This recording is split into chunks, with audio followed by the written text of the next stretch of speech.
I wish to thank the Diocesan Pastoral Office of the Diocese of Jeju for inviting me to give a talk here.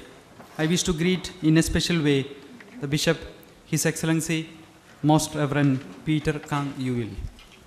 I bring to you the greetings and blessings of His Excellency, Most Reverend Osvaldo Padilla, Apostolic Nuncio in Korea.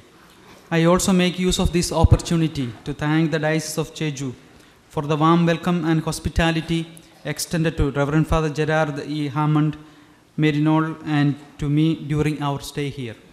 I appreciate and congratulate the initiative of the Diocese of Jeju to organize a series of catechetical talks on social doctrine of the Church for representatives from all the parishes of the diocese.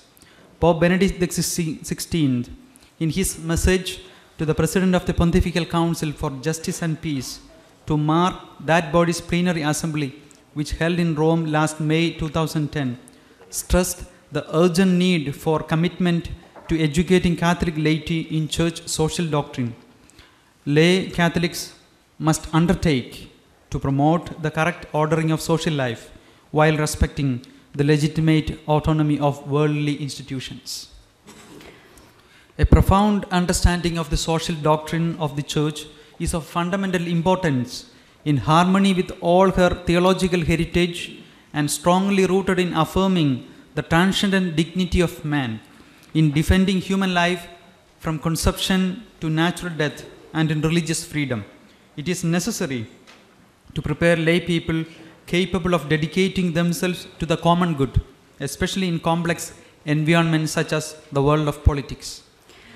As you know already, the heart of Catholic social teaching is something both simple and noble, an effort to make the actions and words of Jesus real again today, to transform and uplift social life for all people in the light of gospel. May the deliberations you learn and you make here are fruitful and helpful for relaunching general pastoral activity in society, and above all, in bringing about a reflective, aware, coherent and community presence of lay Catholics involved in society and in politics in Korea. The topic that I wish to develop today is the dignity of human person and human rights.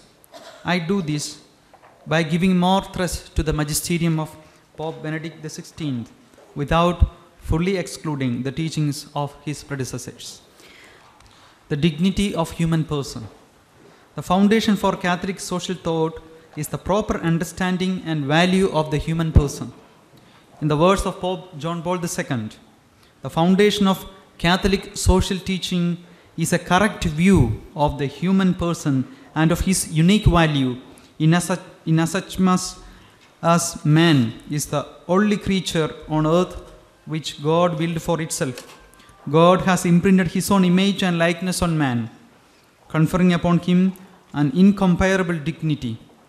In essence, all Catholic social teachings articulate the ethical implications of a proper understanding of the dignity of the person. Those who are loved in practice are aware of their being and their worth, and hence feel that they are resource and are capable of giving. God's love reveals to man his own immense dignity and at the same time shows him the same dignity inherent in other people.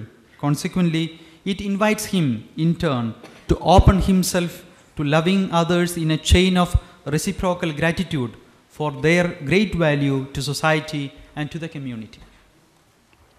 It is God's love that constitutes us, in other words, that enable us to understand that we are and what we are. It is God's love that gathers us together in assuming the commitment to look at one another with the same loving look with which he created us.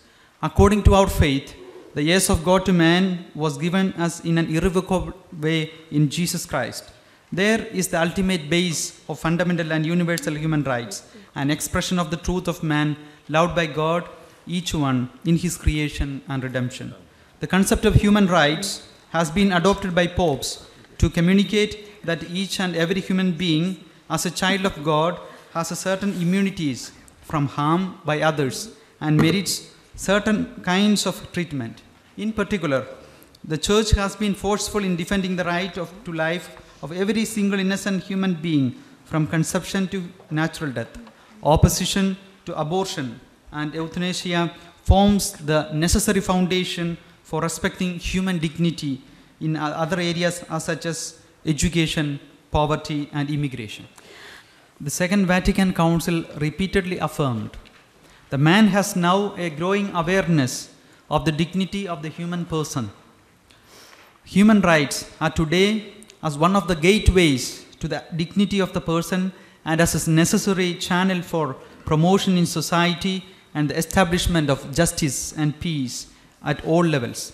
Human dignity is like the cornerstone of the whole edifice of the Universal Declaration on Human Rights of the United Nations Organization, which begins with these words, whereas recognition of the inherent dignity and of the equal and inalienable rights of all members of the human family is the foundation of freedom, justice, and peace in the world.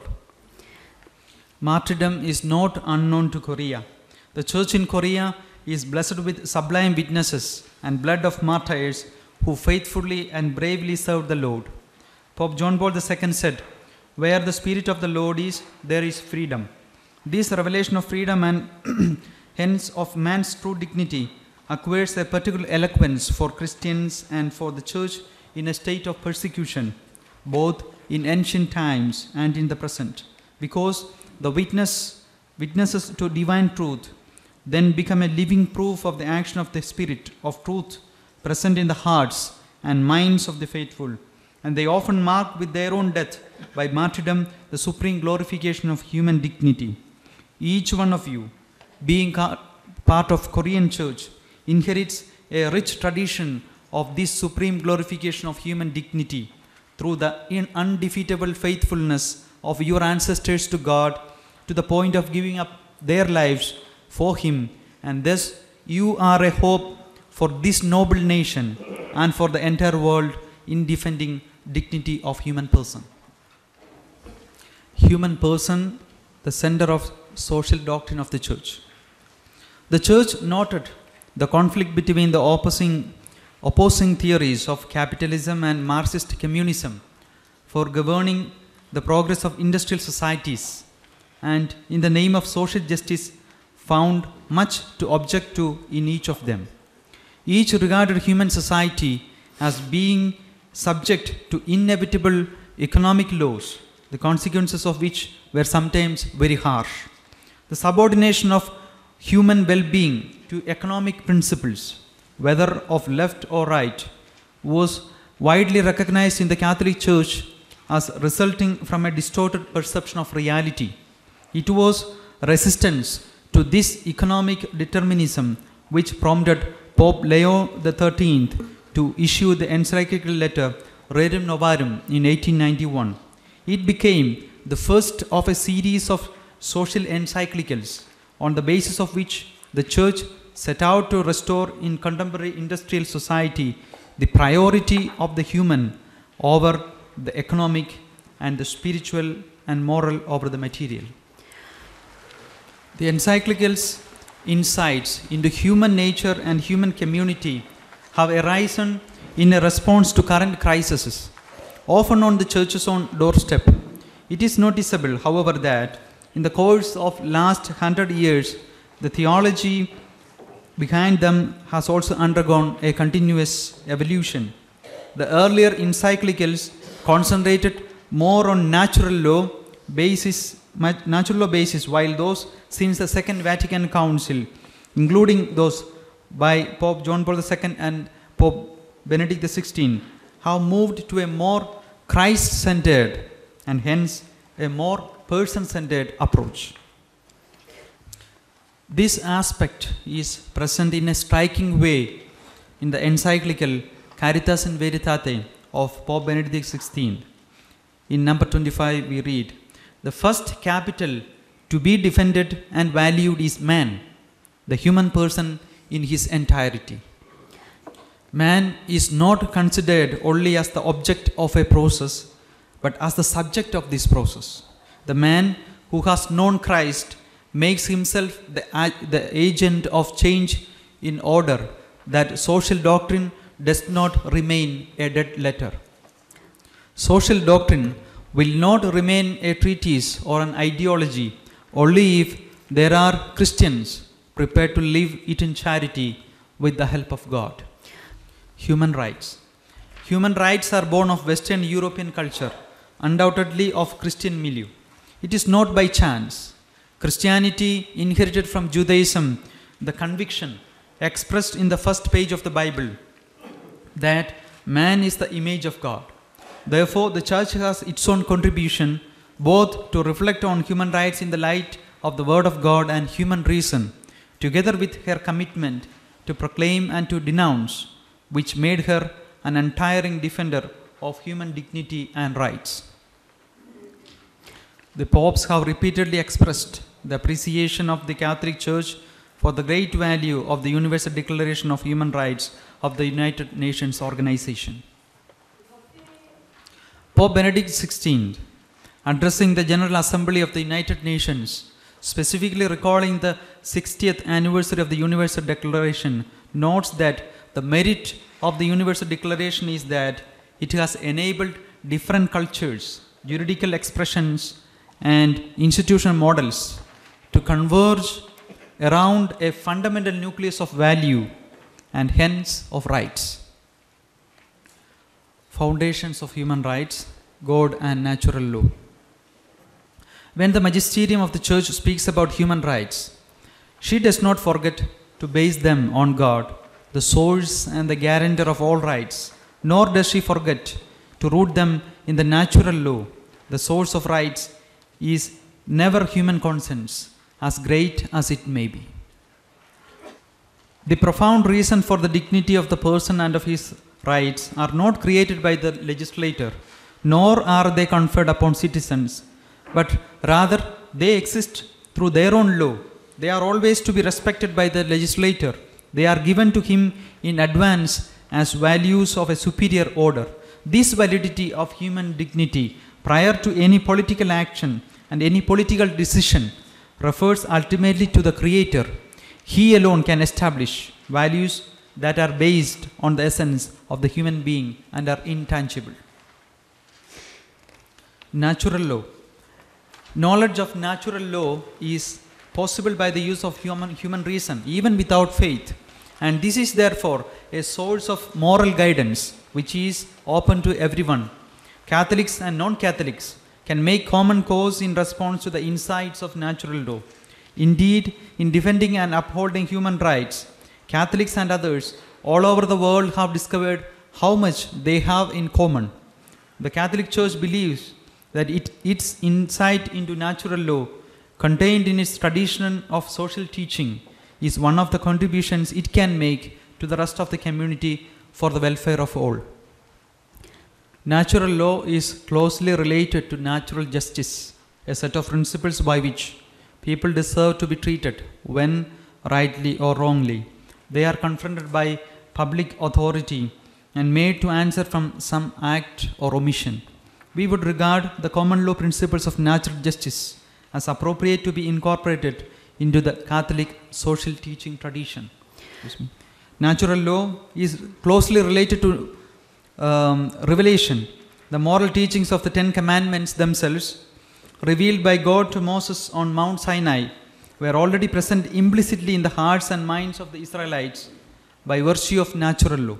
The teachings of natural law can also be found implicitly present in the moral teachings of other great world faiths. With regard to the reality of natural law, truth and love are essential requirements of every person and are deeply rooted in his being. A distinction has traditionally been made between three important forms of natural dynamism. The first, in common with every essential being, is comprised of the fundamental instinct to preserve and develop one's own existence, that is life. The second, which is shared by all living beings, includes the inclination to reproduce in order to perpetuate the species, that is family. The third, which is proper to a man as a rational being, constitutes the inclination to know the truth of God, about God, and to live in a society, that is religion. This helps us to understand the natural foundation of fundamental human rights. Universal Declaration on Human Rights. The major concerns in the world after the end of Second World War, with the terrible consequences that are known to all, marked a turning point in the consciousness of nations and in our recent history.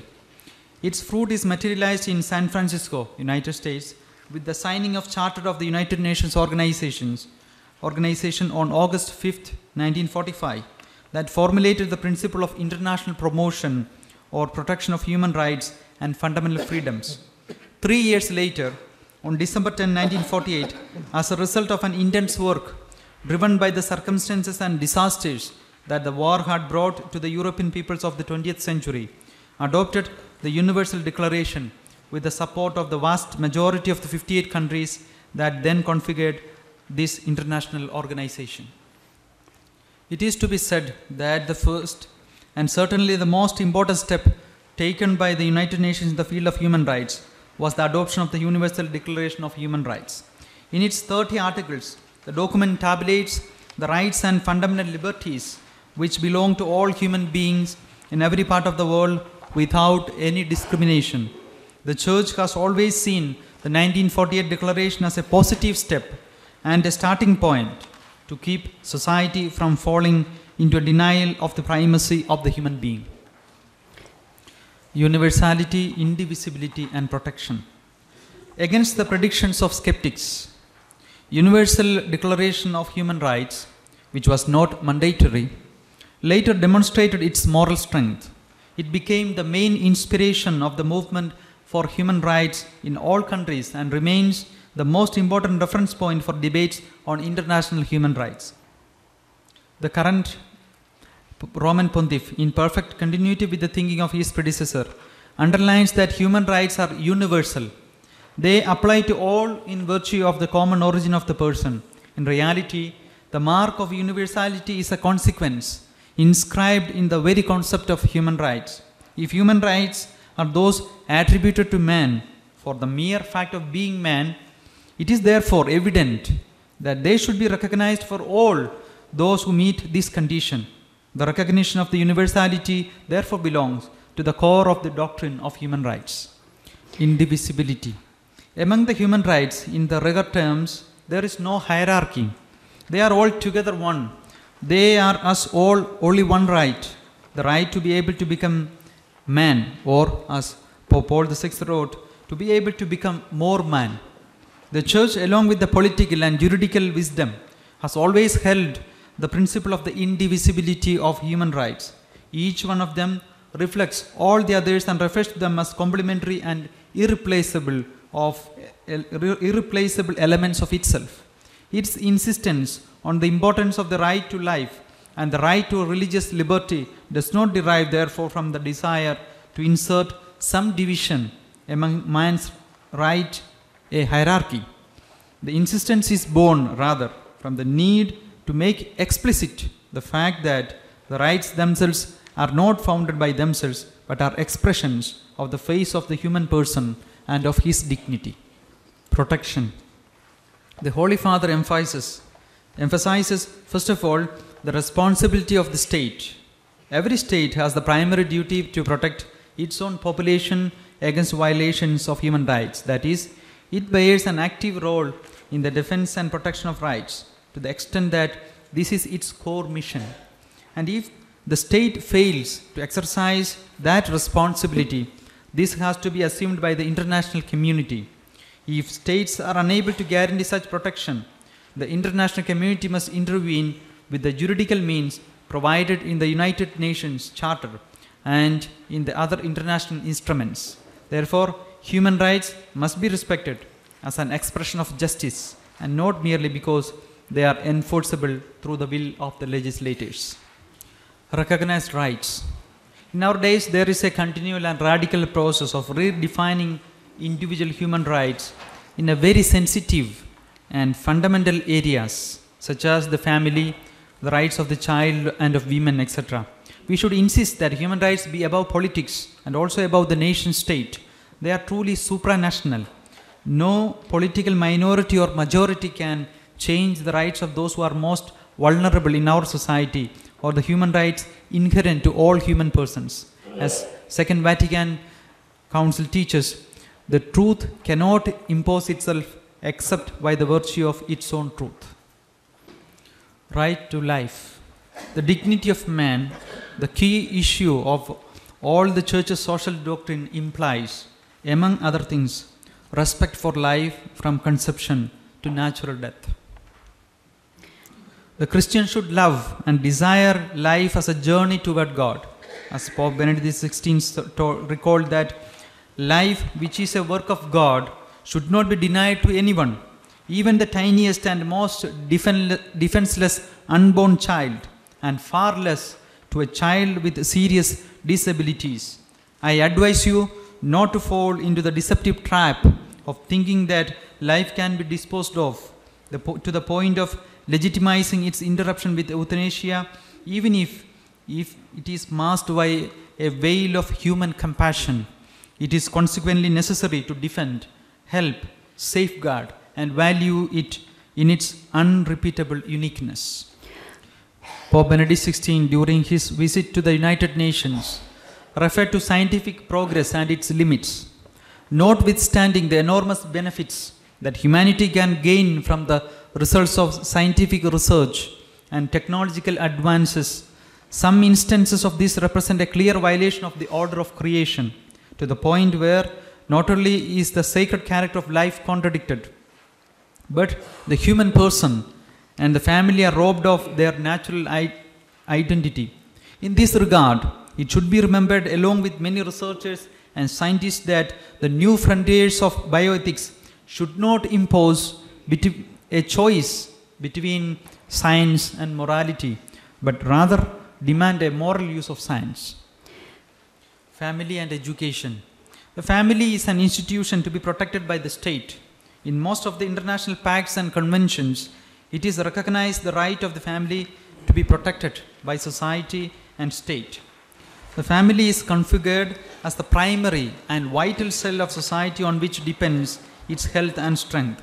Thus, it is logical that the society is the first who is interested in developing a culture that has a sure foundation as the first and most important common path of man, since as a person normally comes into the world within a family and can be said to owe to the family the very fact of his existing as an individual. With regard to the equal dignity and responsibility of women relative to men, the Holy Father recalled that there is still a mentality that ignores the nobility of Christianity. There are places and cultures where the women are discriminated against or undervalued for the sole fact of being women, where recourse is made even to religious arguments and family, social and cultural pressure in order to maintain the inequality of the sexes, where acts of violences are consummated in regard to women, making them the object of mistreatment and of exploitation in advertising and in the consumer and entertainment industry. Faced with such grave and persistent phenomena, the Christian commitment appears all the more urgent, so that everywhere it may promote a culture that recognizes the dignity that belongs to women in law and in concrete reality.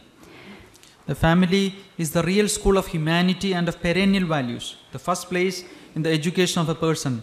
In this sense, we must stress that it is to the family, and more specifically to parents, who compete by natural right the first task of education. And we must respect their right to choose the education for their children according to their ideas, and in particular according to their religious convictions. On this matter, specifically on religious education in school, Pope Benedict XVI stated that it is an inalienable right of parents to ensure religious and moral education of their children. The confessional teaching of religion in public schools is in line with the principle of secularism, because this neither presupposes adhesion to it nor identification of state with the tenets and morals of its contents. Also, this type of teaching is not contrary to the right of religious freedom of students and their parents due to its voluntary nature. Religious freedom, relations with political community. Inexcusable respect for human dignity implies the defense and promotion of human rights and demands a recognition of the religious dimension of it. Freedom of religion as primary and inalienable right of the individual is the base of other freedoms, its raison d'etre. A democratic state is not neutral with respect to religious freedom, but as it respects other civil liberties, it has to recognize and create the conditions for its effective and full enjoyment by all citizens. And in truth, under this respect and positive commitment to religious freedom, however, it should be absolutely neutral on all the various options that particular religious citizen to take in use of that freedom. The Holy Father, in his address to the General Assembly of the United Nations, to which I referred several times, said that human rights, of course, must include the right to religious freedom, understood as the expression of a dimension that is at once individual and communitarian, a vision that brings out the unity of the person while clearly distinguishing between the dimension of the citizen and that of the believer.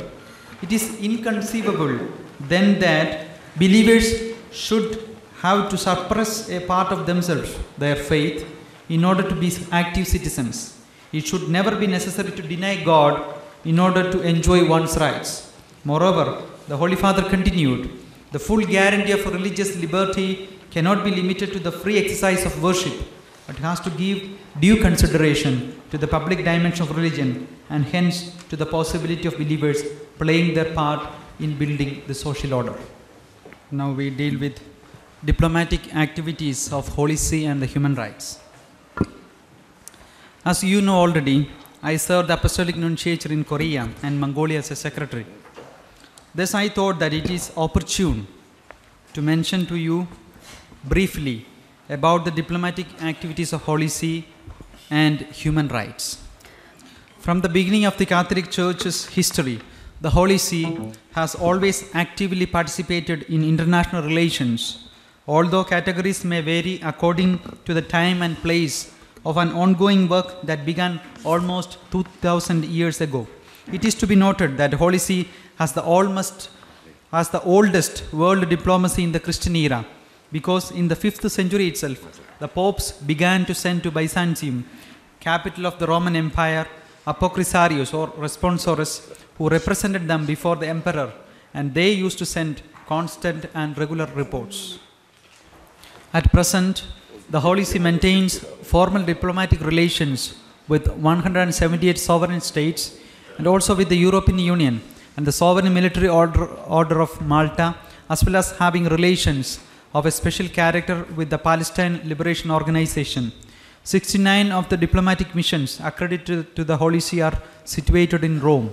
The Holy See maintains 180 permanent diplomatic missions abroad, of which 74 are non-residential, so that many of its 106 concrete missions are accredited to 2 or more countries or international organizations. The Holy See is a member of various international organizations and groups including the International Atomic Energy Agency, International Telecommunication Union, the Organization for Security and Cooperation in Europe, and the United Nations High Commissioner for Refugees. The Holy See is also a permanent observer in various international organizations, including the United Nations General Assembly, the Council of Europe, UNESCO, the World Trade Organization, and the Food and Agriculture Organization. The Apostolic Nunciature has a very special character as embassy. By its very nature, it does not have a commercial section or a visa section or even less a military section in its embassy. The ties of friendship are strengthened in many other ways, perhaps in a more fundamental way, which is the message and desire for peace and reconciliation. In a sense, the interest of the Holy Father is in the country, as the Holy See, without its own commercial interest, seeks for the full development and progress of the people of the country. I would like to note that the first representative of the Holy Father to Korea as papal delegate was Most Reverend Patrick Joseph Birney, Marinol. He was taken captive by the North Koreans during the Korean War, when the North Korean soldiers came to the present nunciature in Kunjondong, Jonggruko in Seoul, and brought to Pyongyang and died there in 1950. The present Apostolic Nunciature is blessed with a beautiful story of martyrdom. What is the purpose of the diplomacy of the Holy See under the Holy Father? Pope John XXIII, in his encyclical letter on establishing universal peace in truth, justice, charity and liberty, entitled Pacem in Terris, said, "It must not be forgotten that the Church has the right and duty not only to safeguard the principles of ethics and religion, but also to intervene authoritatively with her children in the temporal sphere when there is a question of judging the application of those principles to concrete cases." Thus, in accordance with a long tradition and international principles, the Holy Father exercises his diplomatic mission as a concrete service to humanity within the framework of his pastoral ministry. In this way, the Holy See intends to make a specific contribution to all individuals and all peoples to help them ever better to fulfill their own destiny in peace and harmony in view of the common good and the integral development of the individuals and peoples. The Holy See's diplomacy works for peace and harmony among peoples. The fields of action. Where does the Holy See exercise its diplomatic activity? If the subject of Vatican diplomacy is the Holy See, it is easy, first of all, to recognize those fields from which her diplomatic activity is absent, while being of primary importance for other states: commercial, economic, and financial questions, military forces, border disputes, and also the issues treated by consulates. Such questions lie outside the specific interest of the Holy See, unless they have repercussions on the other issues, such as peace, or unless the states by mutual agreements request the Holy See's intervention. The interest and diplomatic action of the Holy See are present principally in the following areas. First, peace, freedom, human rights. We are dealing today with human rights, so I would like to elaborate briefly this theme. As I said above, the Holy See seeks to promote the fundamental rights of man. I also mentioned that human rights, the fundamental ones, are neither linked to particular situations nor subordinated to determined conditions, but they are demands inherent in the human person as such. Thus, human person as such is at the center of the Holy See's attention, both because, according to the Christian faith, man and woman were created in the image and likeness of God, and also because of the universal character of the Catholic Church that does not wish to be foreign for any people, just as no people is foreign to her. The human person is the principle of all the Holy See's interest in relation to society. Man is the way of the Church, said John Paul II, and it is on this principle that we must base both the demand for freedom and the commitment to peace. As Pope John Paul II said, papal diplomacy has no other goal than to promote, to extend around the world and to defend human dignity and all forms of human social life, from family, the workplace and the school, to the local community and to regional, national and international life. Everywhere in the world, it is the Church's duty to make her voice heard so that the voice of the poor is perceived by all as a basic appeal for sharing and solidarity. The concern of Peter's successor and of the local churches throughout the world aims at the spiritual, moral, material good of everyone. Diplomatic life is based on ethical principles which put the human person at the center of analysis and decisions and recognize the dignity of every human being and of every people, each of whom has an inalienable right to a decent life in accordance with his true nature. In order to give you an idea concerning the interventions of the Holy See in the international arena with regard to safeguard of human rights, I would like to cite a recent example. Permanent mission of the Holy See. Statement by His Excellency Archbishop Silvano M. Tomasi, Permanent Representative of the Holy See to the United Nations and other international organizations in Geneva, at the 15th Special Session on the Situation of Human Rights in the Libyan Arab Jamahiriya, Geneva, 25th February 2011. 그래서 이 부분은 여기 있으니까 제가 그냥 읽도록 하라고 하십니다. 교황청의 상위 임무의 그 최근의 예 하나가 어떤 것이었냐 하면은 교황청 대표단은 북아프리카의 몇몇 나라들에서 일어나고 있는 정치 사회적 상황의 전개 과정을 특별한 관심을 가지고 지켜보고 있습니다. 그러나 현재 리비아에서 일어나고 있는 위기는 많은 특별한 우려가 되고 있습니다. 무고한 인명피해가 속출하고 있고 시민과 평화로운 방법으로 시위하는 사람들을 대상으로 무차별적으로 무력이 사용되고 있기 때문입니다. 현재와 같은 상황에서 국가는 그의 주요한 책임인 시민 보호와 인권 존중, 그리고 결사의 자유 같은 기본적인 자유의 존중, 국민의 정당한 요구에 부응해야 되는 그런 책임을 시급히 재확인해야 할 것입니다. 특히 저희 대표단은 폭력과 복수 위협의 수위를 낮추기 위해서 모든 이해 당사자들과 시위자들, 리비아 당국을 모아서 진솔한 대화의 장으로 나오도록 하는데 여력을 다하고자 합니다. 폭력은 단지 수많은 사상자만을 낳게 됩니다.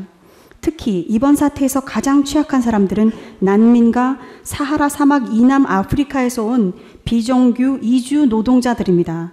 이들은 그저 눈덩이처럼 커지는 사태의 희생양이 될 위험을 감수하고만 있습니다. 의장님, 저희 교황청 대표단은 리비아인들과 이번 유혈 사태의 희생자들에게 심심한 애도를 표하고 부상자들의 빠른 쾌유를 기원합니다. 또한 곧 평화가 찾아오고 새로운 사회가 건설되어 모든 이의 인권과 존엄성이 존중될 미래에 대한 희망을 바라볼 수 있기를 기원하는 바입니다. Our role. 감사합니다.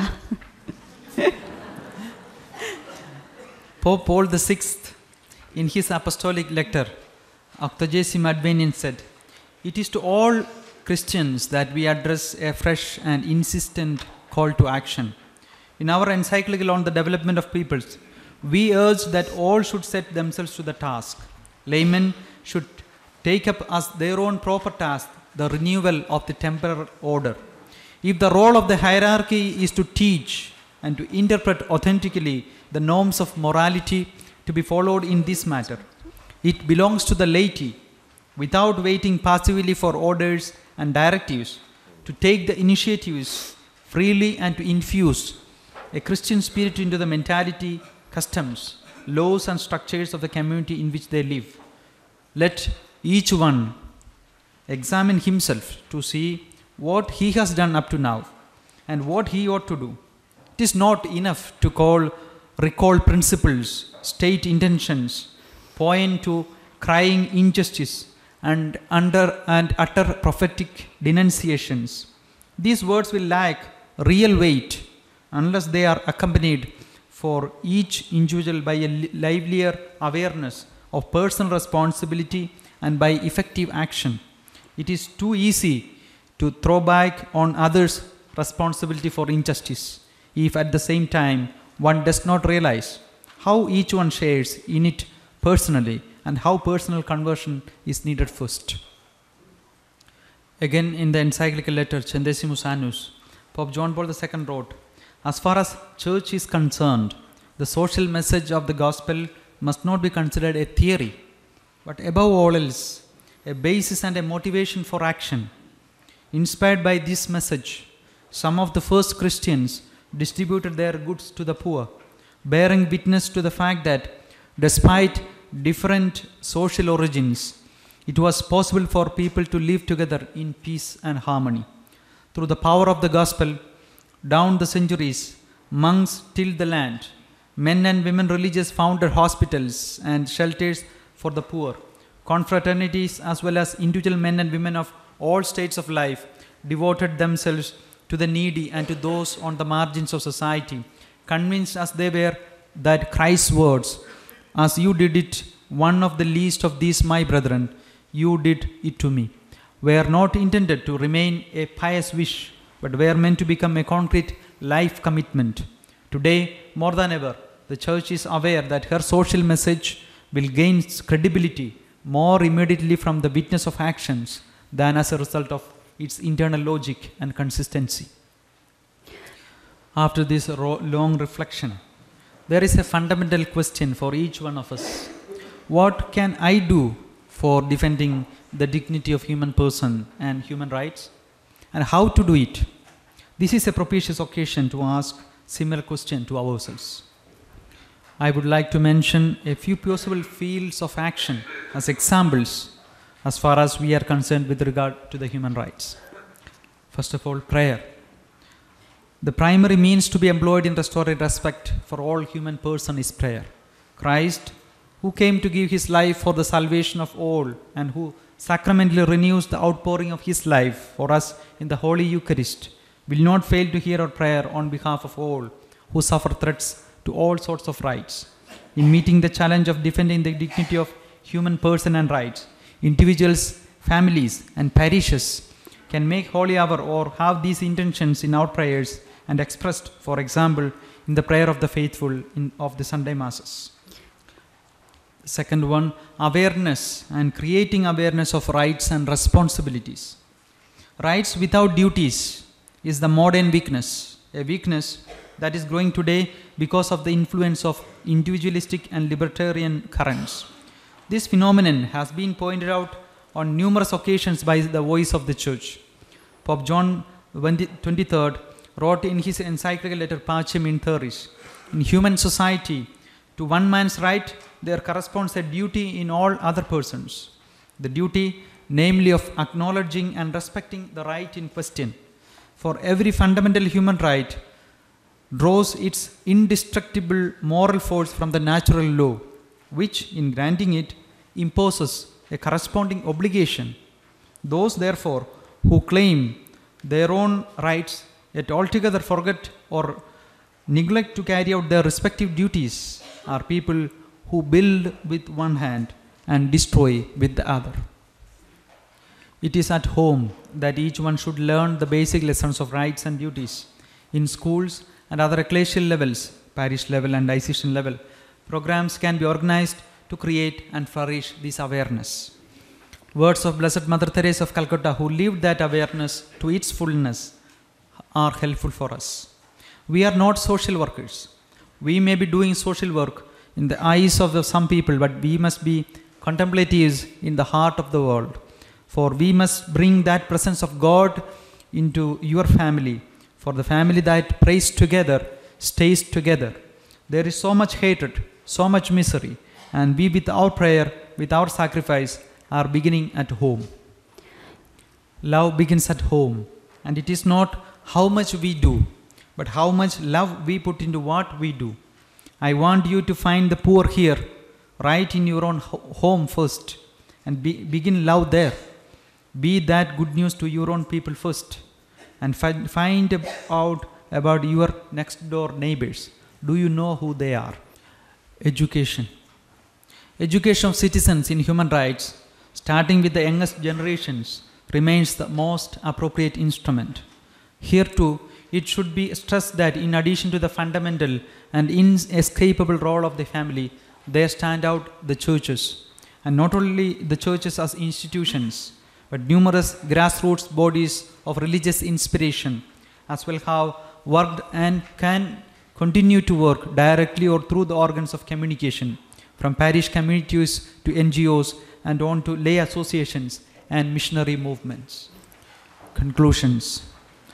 Human rights are universal, inviolable, and immutable. Undoubtedly, we made a great progress in the field of human rights, but there is still a long way to go. Hundreds of millions of our brothers and sisters see how their right to life, liberty, security are threatened. Equality among all and the dignity of each one are not respected always, while new barriers are raised on grounds related to race, religion, political or other convictions. The human community is also called to go beyond mere justice, expressing solidarity with the poorest people, with a concern for a better distribution of wealth, especially in times of serious economic crisis. The experience of human history, and specifically of Christianity, leads us to recognize with Pope Benedict XVI that the future of humanity cannot depend on mere political compromises, but must be the result of recognition of the dignity of the human person, male and female, in order to create the adequate conditions for a life realized in its fullness in the society where they live. For her part, the Church makes every effort to make her contribution to the common welfare, sometimes even in difficult situations. Her greatest desire is to continue tirelessly to provide this service to men, to all men, without any discrimination. The Church welcomes the growing concern in today's world for the protection of human rights that correspond to each person because of the same natural dignity from the moment of conception in the womb until natural death. It is therefore necessary to safeguard the dignity of the human person, advocating a broad vision of social relations, including state-church dialogue, to strengthen collaboration with civil institutions, to develop the whole person and the right to religious freedom that facilitates the free exercise of the evangelizing mission of the Church, and to make aware of the duty of society and the state to guarantee spaces where believers can live and celebrate their beliefs. The Church's commitment for human rights can be misunderstood to think of the Church as a kind of humanitarian organization. In fact, the Church's commitment to human rights is not a sign of secularization. This has been well clarified in the speeches of Pope Paul VI, John Paul II, and Benedict XVI at the UN, which I recalled. The Church's commitment to human rights has specific reason and is inherent in her own mission. It is part of the Church's diligence for a man in his integral dimension. We could say that the ultimate and fundamental motive for the Church's interest in human rights is of an ethical and religious order. Each one of us has a role to play to promote and safeguard human dignity and human rights, beginning from our home. I am pleased to conclude this session with the words of Pope Benedict XVI, delivered at the Angelus on Sunday, December 7, 2008. For the peoples worn out by poverty and hunger, for the hosts of refugees, and for all who are suffering grave and systematic violations of their rights, the Church stations herself as a sentinel on the lofty mountain of faith and proclaims, "Behold your God, behold the Lord God comes with might." Thank you very much.